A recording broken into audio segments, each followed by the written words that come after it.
This afternoon, I'm going to talk to you about three things. A challenge that I received recently from an author, some experience of artificial intelligence in the English language publishing industry, and finally, a significant gap in our understanding of the subject, which I think we all need to work to understand better. I am an independent strategy consultant, the chairman of a marketing services group, and a non-executive director of a scientific publisher in the UK. I've worked around books for my entire career, most of which was spent at Hachette UK, where I set up their digital business outside North America.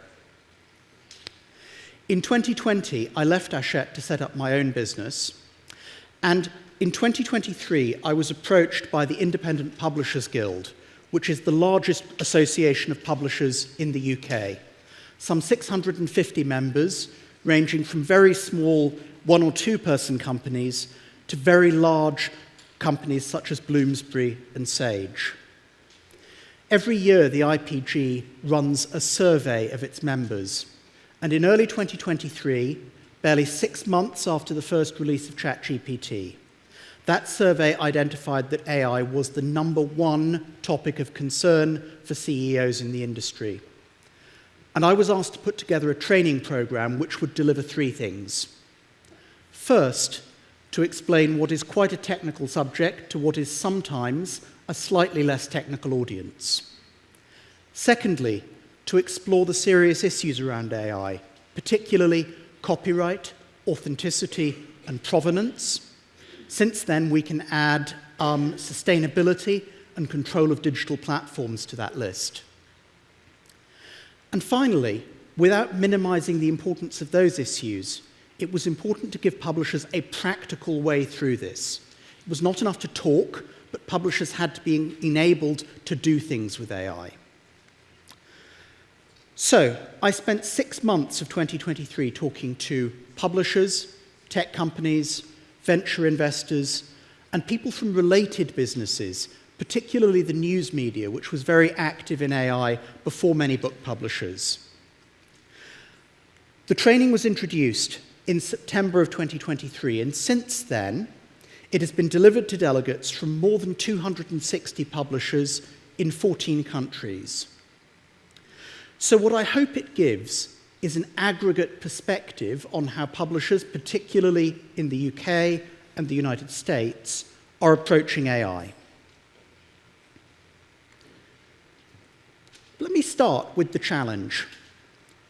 It was London Book Fair last week, and I was challenged by an author during the fair who turned around, was quite angry about AI because of concerns about copyright.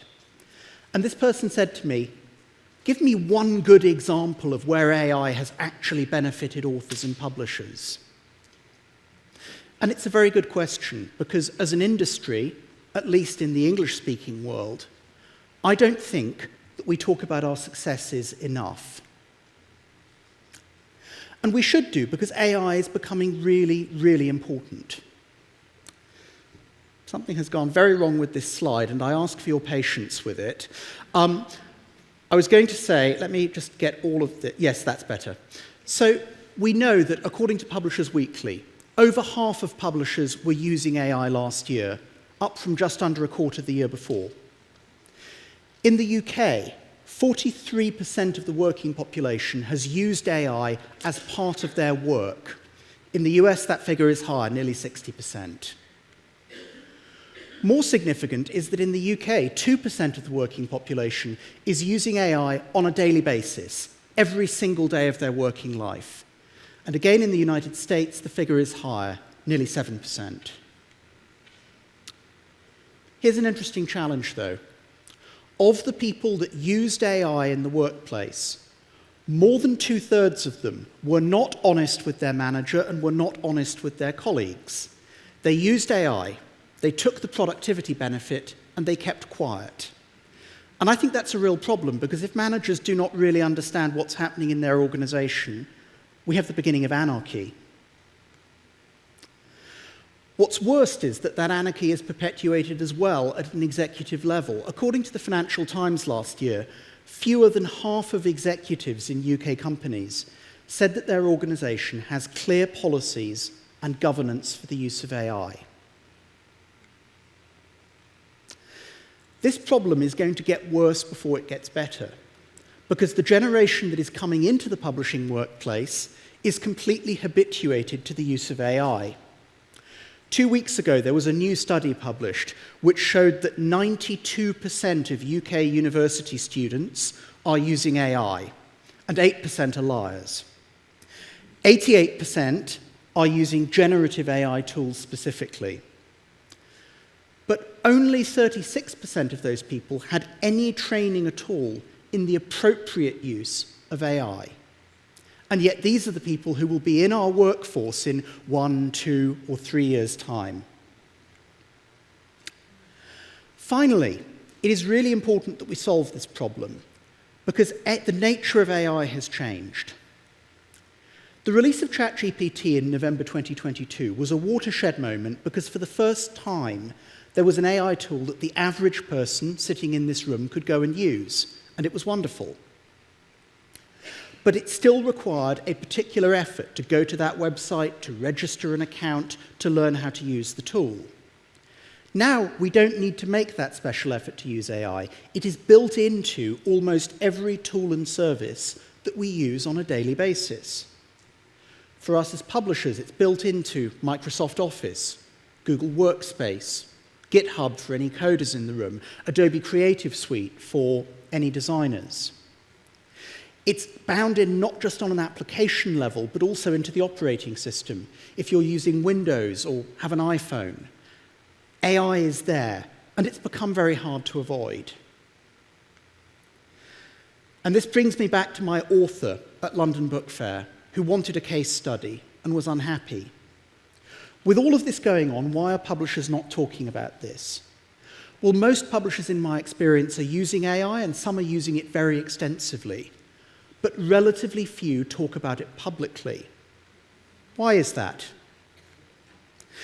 On some level, it's because the use of AI is often bound up with proprietary systems.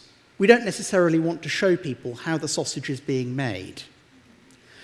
At the same time, some publishers will think that their use of AI is a point of competitive advantage, and that if they talk publicly about how they use AI, they're simply instructing their competitors in how to do the same. But the number one thing that I think is holding us back at the moment is a cycle of fear. There is huge pressure, rightly, from creative stakeholders who are worried about the impact of AI, whether that is authors, translators, illustrators, or artists, who are worried about AI having been trained on their work and are worried that AI may compete with their work in future. This month, Christie's, the auction house, ran its first sale of AI-generated art, and nearly 10,000 people signed an open letter to Christie's demanding that the sale would be withdrawn. Within our own English-language publishing world, we see this. Bloomsbury, Macmillan, Penguin Random House, Simon & Schuster, Watkins, and Angry Robot are all examples of publishers that have announced that they are using AI in some way, or have been found to be using AI in some way, and have then faced a backlash from authors. But here's the problem. Authors are unhappy in large part because all they see is very negative discourse about AI. Publishers don't want to talk about their use of AI because they're worried about upsetting authors. And it leaves a vacant space where the only conversation is a negative one, because there is nothing positive. We have authors like my new friend from LBF who see it just as a negative thing. Publishers also have to be mindful of the tension with their staff. I was interested yesterday that Publishers Weekly published some new research on publishing in Spanish-language markets, which showed that 53.4% of publishers in the Spanish-speaking world are optimistic about AI. I promise you that if that same research was run in London or New York, barely 1 in 10 would admit publicly to being optimistic about it. However, There are good things here, and there are examples of the benefits of transparency. I recently ran training for the publisher David and Charles in the UK, and after the training they did something that was completely unprecedented. They wrote a public blog about me coming in to train them and what they'd got from it, and they used it to introduce their policy for authors and readers. Similarly, last week at London Book Fair, John Wiley, the academic publisher, released its author guidelines on the use of AI, which I personally regard as well written and probably now the standard that has been set for documentation in this area. By being public, they're not only benefiting their own business, but they're helping the entire industry move forward, and that, I think, is the challenge for all of us. So with that in mind, I'm going to talk about what I've observed and the answer that I gave the author. Where is AI being helpful? Well, in all sorts of areas and on all sorts of levels.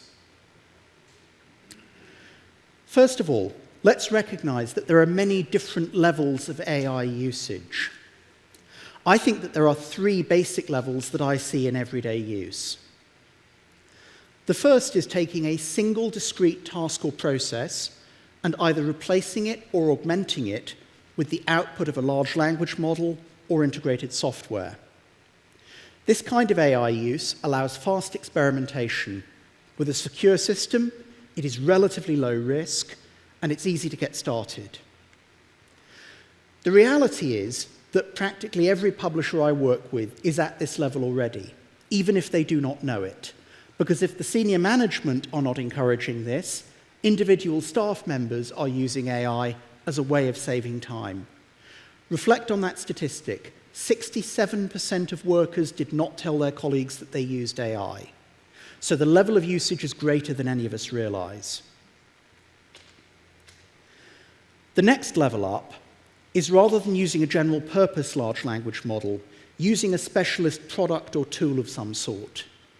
Here, instead of using ChatGPT or Claude, we use something that has a product and user experience layer wrapped around it, that has customer support, that probably has some existing case studies.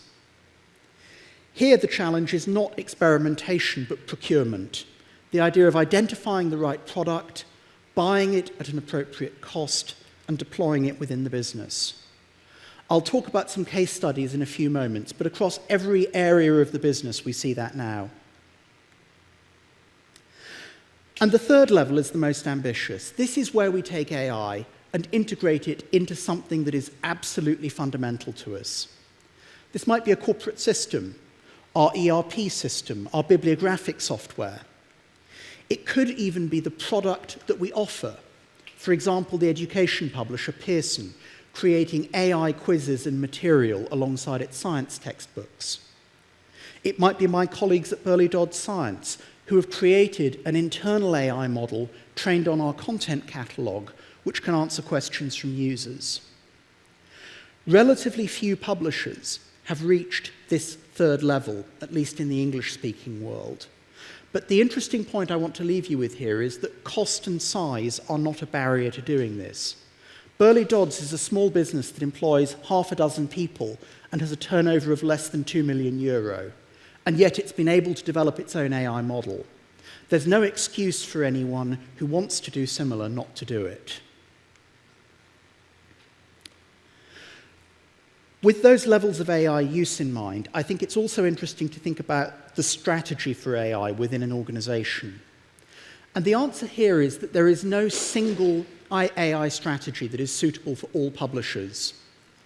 It is very dependent on the context of the publisher, the type of content that it produces, policies, and indeed the level of risk appetite.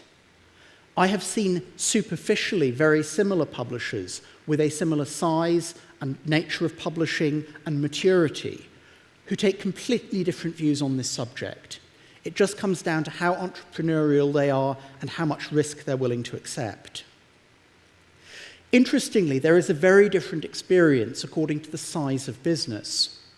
For the very largest publishers, some of whom we've heard from today, there is typically a level of money and resource, a level of human resource particularly, to be able to pursue projects. At a very small scale, I've also seen AI be transformative for small businesses, those with under 10 employees or less than €1 million of turnover. Because in those small businesses, it's very easy to get an entire team working in a single way. The biggest challenge, it seems to me, is in the medium-sized publishers, where they're too small to have the scale advantage, but large enough that they have institutional politics to deal with. Secondly, there's an interesting question of where experimentation comes from. Is it a top-down process that is led by senior executives, or is it a bottom-up process that is led by subject matter experts within the business? The answer is, of course, that you need both. No initiative will survive without the support of senior management. But executives are typically not well connected to the reality of day-to-day work. The single most effective AI case study that I've seen came from a large publisher where they trusted subject matter experts in the business to come up with AI use cases. This is my 28th, almost my 29th year in the business. And as I reflect on the best project that they came up with, if you'd offered me €1 million, I could not have come up with it. It came from a designer who really understood their job very specifically, identifying a really niche problem. But that niche problem represents an hour or two of work for every single book that they publish, and they publish nearly 4,000 books a year. That was a very transformative exercise that wouldn't have happened without involving people in the creation of use cases. There are interesting questions about the nature of inputs and the usage of outputs. What do you need to put into AI to get a good result, and how are you going to use what comes out? A secondary question you might ask is how you're using AI. If you are going to create content that is offered to end consumers, it is a riskier approach and needs more care. Whereas if what you're looking for is a general administrative benefit, it's a much lower risk exercise. It's very important to understand the difference between automation and generation. So a question that I always ask publishers that I work with is, when you think about your output, is repeatability and consistency important? What is the nature of the question you're asking? As publishers, some of the questions that we ask are binary, yes or no, right or wrong, true or false. If I ask my CFO about our sales in the third quarter of last year, I expect to get a robust answer to that question, and it should be the same answer every time I ask it. On the other hand, there are lots of publishing uses where there are multiple valid answers. Something like the copy or the description of a title is subjective, and here, consistency of output is less important. Finally, I think there is a really interesting question to ask about the scale of outputs. Within the publishers that I work with, typically the outputs are small enough that we can maintain a human-in-the-loop review of whatever comes out. But where outputs are at huge scale, that becomes very hard. At the end of last year in the United States, the book club app Fable decided that it would be a nice idea to give every individual user a summary of which books they'd read that year. They generated it through AI, and they generated several tens of thousands of those outputs. A handful of them turned out to be offensive because the AI had made mistakes and had come up with offensive comments. But if you're generating something at tens of thousands of scale, even a very low hallucination rate leads to problems. And indeed, they ended up in the New York Times being criticized for what they'd done. It's only by answering these strategic questions that we can then get to the fundamental question of which tools and models might we use in our publishing. Let me take the last 5 minutes to talk through the publishing value chain, and I think it's helpful to think about this in terms of the journey from the author at one end to the reader at the other. At every stage of the process, I see publishers using AI. For example, in terms of creativity, the human imagination cannot be replaced, but it can certainly be augmented. Authors are using AI for ideation, to come up with ideas, titles, potentially even outlining and planning books. Deep research tools from OpenAI, Perplexity, and academic tools like Cite and Elicit are allowing researchers and authors to come up with the facts for their books faster. And increasingly, AI is becoming part of the authoring process. The UK startup Clio is now allowing authors to write their books by speaking into a microphone and having that voice input edited and enhanced through AI. Once a manuscript is handed over to a publisher, we see AI being used constantly, whether through informal LLM use or through publishing startups. Companies like Storywise are helping publishers to evaluate manuscripts, not to make a decision on whether to publish, but certainly to evaluate the potential for books. Trade and scholarly workflow is increasingly digital and increasingly AI enhanced, and even the area of proofreading has seen many new startups, for example, Editrix and Proofcheck. Content is being translated either into other languages or into other formats, such as audio and video, through companies like 11 Labs. Design is probably the single most common AI use case that I see. I do not know a single publisher that is not using Adobe Creative Suite, and they are practically all of them using Adobe Firefly. For publishing operations, metadata, accessibility, with the very good caveats that Samuel has just given us, data analysis are all being carried out using AI.